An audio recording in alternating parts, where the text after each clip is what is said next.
Hey, when the music dies.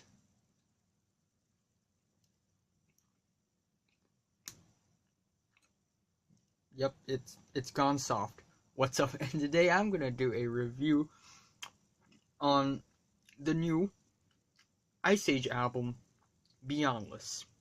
This musical note biscuit is like a couple months ago, and it's gone soft. So Iceage, if you don't know them, they are a Danish punk rock outfit who started off their career during the 2010s, during the early 2010s. They released their debut album New Brigade and their sophomore album You're Nothing, which are both very dark, dense, and chaotic post-art punk rock albums. And then their third studio album, Plowing into the Fields of Love, is probably my favorite Iceage album so far, because it is just so flavored, it has so much texture, it's very versatile, it's very tuneful, and it's hard-hitting, it's wild, it's vicious, it's amazing. And throughout all these three albums, I hope I pronounce it right, but the frontman, Elias van der Hunenveld, has a very painful and tortured performance on every track, and all the tracks on the previous three albums mentioned also has thick strings and pianos. And on this album, it's not as theatrical, as beastly, and as hard-hitting as the previous three albums. And this album has some more simpler instrumentations as well, but still, this album is still as gutsy, as wild, and as vicious as the previous three albums. And besides this album, in the contrary, it's actually more catchy and fun. The album opener is Hurrah, which is a very strong and fiery opening to the album.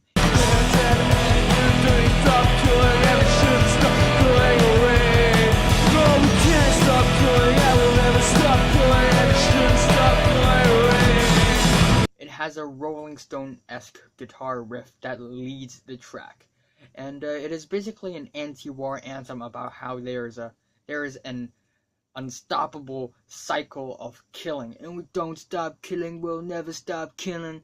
And it is one of the rare times where I hear Iceage write about social political topics, at least to me.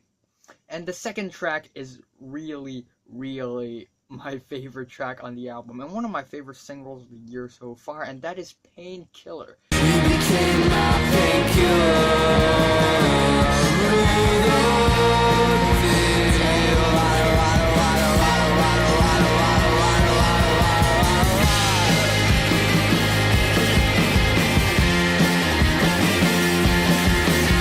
It has some theatrical horns, some loud and apologetic strings, and this song features Sky Ferreira as well, which is amazing. Sky Ferreira and Elias Hunenveld really had a lot of chemistry on this track, especially when Elias was alright, and Sky Ferreira, I think it was her. She was at the back, like breathing, and I think it was a really cool feature to this track.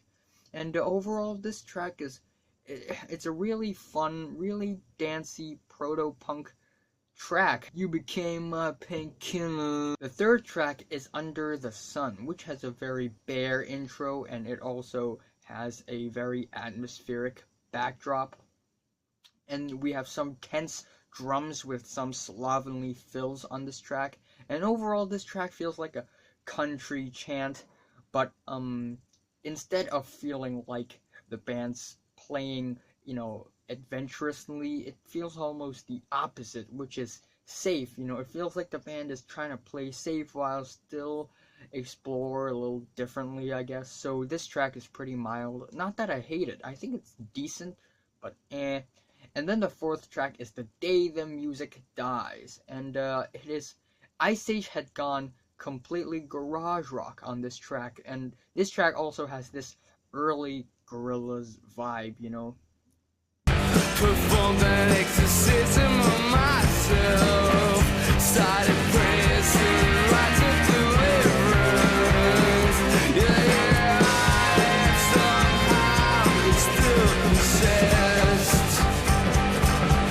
like the jagged guitars, the shaky tambourines, and Elias's Iggy Pop impression on this track. And overall, it's actually a really good track. I'm liking the simplicity and the clarity of the instrumentations of the track as well. It really gives this track a bit of an oomph, you know, but it doesn't work well with other tracks, such as the next track, Plead the Fifth, and this is a pretty average Iceage sad track, I guess, and it's decent, but you know, the vocals, is a little absurd, and it may sound like thumb pianos is in this track. Yeah, I know, it's kind of weird. Anyway, continuing our review, the next track is Catch It, and it is an incredibly heavy and emotional and Velvet Underground infused track that I really love.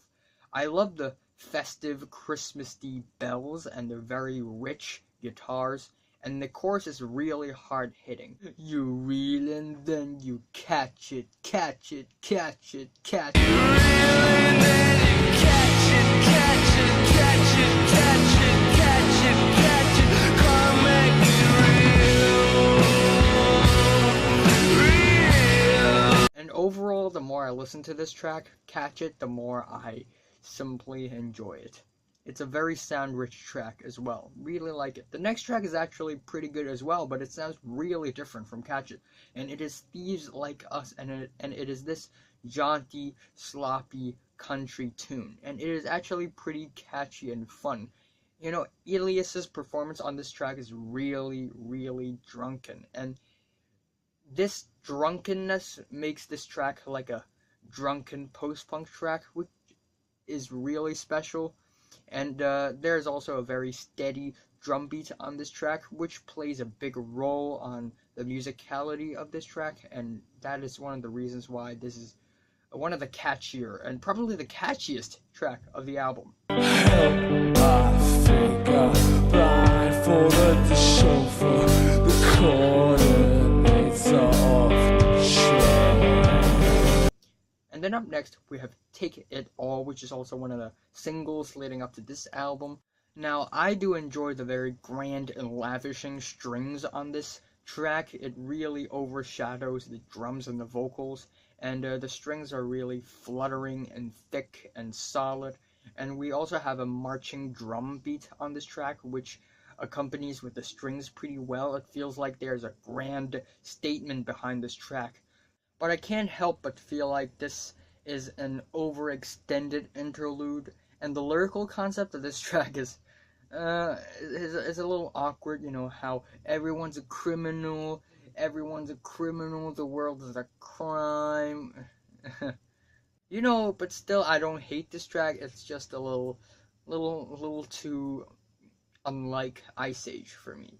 Anyway, the next track is Showtime, which is actually a step upwards, an improvement. And this track comments on fame and performance and being a musician and artist itself. And I just really love the moody instrumentals at first. It feels very sad and melancholic at first, and then it has this transition which is super hilarious and sloppy, and we have these sloppy pianos and horns and vocals, and everything just turns to shit, but in a very funny, a very smart, and very well written, artsy way, I guess, and that's one of the reasons why Showtime is another highlight of this album. And this album ends off with the title track, Beyondless, and this track is where Iceage tries really hard to pack everything into this track. You know, moody strings, but also hard-hitting strings at the same time, and then the drums going from slow to fast. And however, you know, like with all of these grand instrumentals playing in the background, the vocal performance is a little weak, a little mild on this track. The reason being is that it feels pretty stiff and lifeless. And because of that, the whole structure and composition of the track feels a little more messy, but overall it's still a very sound-rich track, and it's I mean, it's not a terrible ending to an album, to be honest, but still, I kind of wish more from that ending. Anyway, overall, although it's not as shocking, as electrocuting, as hard, and as visceral as the previous Iceage albums. However, there's a very stripped back, bare sound to this album, and it's not necessarily bad. This new sound of the band can make their music even more catchier and fun and accessible. And overall, there's not much to complain about this album. It's still a very solid album, although it has its lows, it has its highs. So yeah, the worst track is Take It All, and my favorite track here is Painkiller. I am giving this album an 8 to a very strong 7 out of 10. So, have you listened to Iceage's Beyondless? From 1 to 10, how much would you rate it? Like if you like it, and subscribe if you want more. And Parquet Courts, I'm listening to that album. And Beach House, that too. And also Ghost album review, because why not? Because there are new albums coming out, so I feel like I should also do a review of Meliora before that comes out.